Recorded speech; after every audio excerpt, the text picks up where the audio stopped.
All right, welcome to an episode of Days of Our Drives. Today we have second gen Camaro. So GM made these from 1970 to 1981, and they made a lot of them. Produced just over 1.9 million second gen Camaros. And this one is a 1979. It's also the highest selling year for the Camaro ever. They produced just over 282,000 that year. It's a good year. This one's owned by a co-worker. He picked this up last fall and traded a 2000 Dyna for it, a Harley Davidson. It's pretty interesting. It's in really good shape for a 45-year-old car. So you can take a look at the numbers. The decodes is a 1979 Chevy Camaro Berlinetta with the 305 two-barrel. It's 130 horsepower. And some of that stuff's long gone. The original color's number 29, dark blue. And it is still dark blue, but it's not the original paint. So 79 is the first year of the Berlinetta, which it does have a lot of the Berlinetta trim pieces, which is the bright upper and lower grills, the bright work around the windshield, the trim here, and the back trim. The Berlinetta also came with what you would probably call the Rally Dash, a standard, and lots of soundproofing. More of a luxury-oriented Camaro. And again, they produced about 67,000 Berlinettas in 1979. So, still quite a few. So this one, he picked it up. It'd been sitting for about 5 years. Previous owner loved cars, but was not much of a mechanic. Was having some real trouble getting it going, then finally threw in the towel. Traded for a motorcycle that he could ride every day. And Aaron has spent the entire winter getting this going, and today is the first day that he's driven it to work. It's in pretty nice shape. It does have the Z28 fenders on it. The sport mirrors, I believe, would be factory Berlinetta mirrors. And I believe this is Z28 spoiler as well. It's got a Z28 badge here. So he thinks that it was a drag race machine, and we'll see some of that as we look at it. Right here, got the old shut-off handle. And it's got a lot of heavy-duty equipment in it. The car looks to me like it was built in the late 90s, early 2000s. He did a check on it. The cylinder heads on this are Brodex heads that they haven't produced since sometime in the early 2000s, so that all stands up. It's been repainted, but it looks really nice. It's got a few scuffs and dings here and there, which is totally okay for a driver car. Very, very little rust. Has had new quarters put on it at some point. You can see here the primer from the replacement quarter panels. And on the inside in the trunk, you can see spot welds where they put lowers on. Right about here. But exterior, you can't tell at all. It looks really nice. It's got some meats on it. So again, he spent the whole winter getting this thing going. Today was the first day he could drive it, and did really well.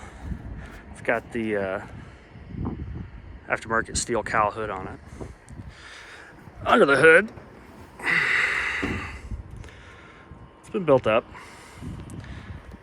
MSD, Brodex heads, aluminum intake, Edelbrock carb. That's vital right there.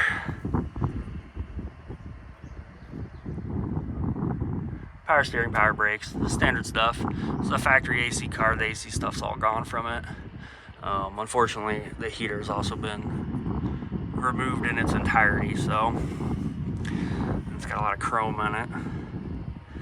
So again, this is pretty indicative of a build. If you're growing up in the 90s or the early 2000s, you saw these things everywhere. And again, this one being possibly a drag car is probably why the body's in such good condition. Spent a lot of time off the road and on the track. Underneath, it's still got some dumps on it, some cutouts, long tube style headers, and back here you can see chrome traction bars.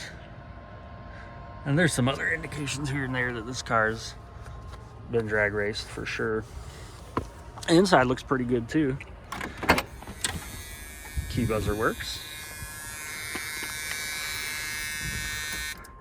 So with the Berlinetta, this gauge package would have been standard. Unfortunately, this one's a little hit or miss with which gauges actually work or not. It's off, but it says the 2200 RPM. Aftermarket gauges, aftermarket CD player, which does work. Dual gate Hurst shifter. And the original color of blue interior. It's a little mismatched in here. There's been some efforts to convert it to a black interior.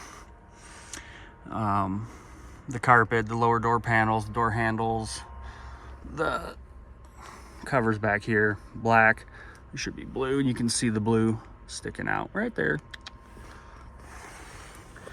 Aftermarket carpet, although he believes this carpet has just been dyed black. But not a lot of options other than that. You can see it was a factory air car.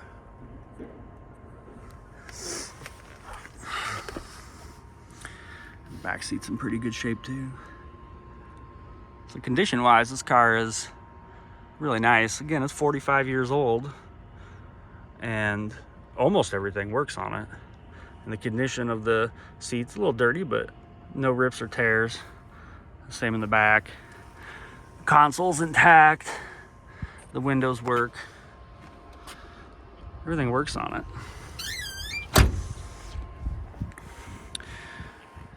So the second gen Camaro, when it came out, had a different front end and a different rear end. And in '74 they came and they added the scoop front end on it. And they also took away the circle tail lights and added the wraparound style, which you can see here. And then in 1975, they went from the single flat back glass to the wraparound back glass. This gave you much better visibility when you were driving. You can actually see out of the back of the car to the side a little bit.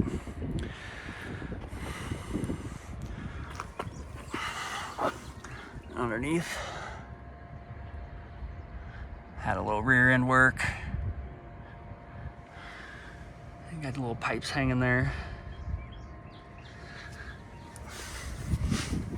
It's really nice.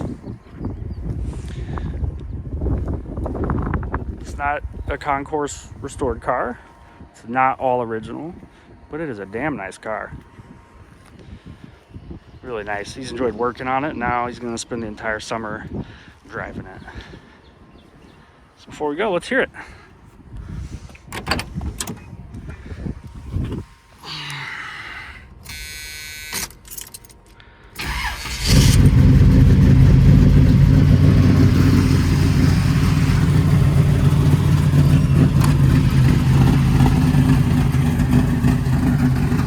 Loud is Cam.